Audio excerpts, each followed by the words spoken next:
And that's pretty much the race then with our final race standing set up. Bottas won. Obviously our podium. If you didn't know, Bottas. we haven't actually talked about him. Bottas won. He didn't bottle it.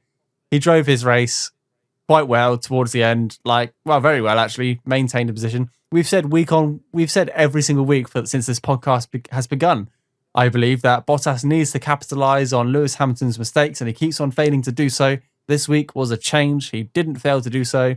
He got the lead, maintained the lead comfortably as well. I think he said on the podium that he had a lot of tyre left, even though Max was closing. He was never really under threat.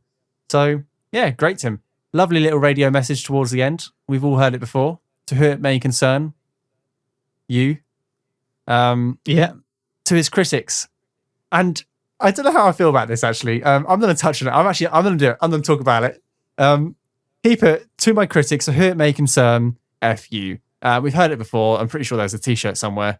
And I agree. Don't get me wrong. He did a good job. He won the race. But he didn't win the race competitively. I don't want to sound I don't want to be harsh here, but Hamilton was awarded a 10-second penalty, which put him a net 25 seconds behind the lead.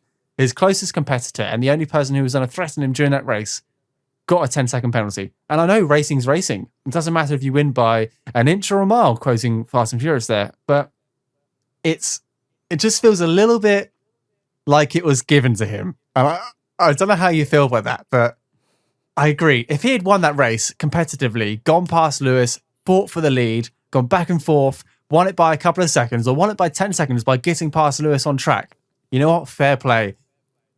Say that message to your critics. But it just felt a little bit overshadowed by the fact that he was awarded that. I don't want to say awarded. I'm repeating myself now, but he was very lucky in that race. And I know luck goes into racing, but the message was great, but also overshadowed by the fact that Hamilton got a 10-second penalty and had no chance of catching him up.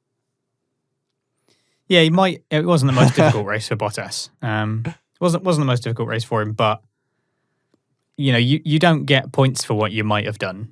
True. Ultimately, Bottas, it was his race to lose after the Hamilton penalty, yes, but he kept it tidy. He takes a win that's sure to boost his confidence.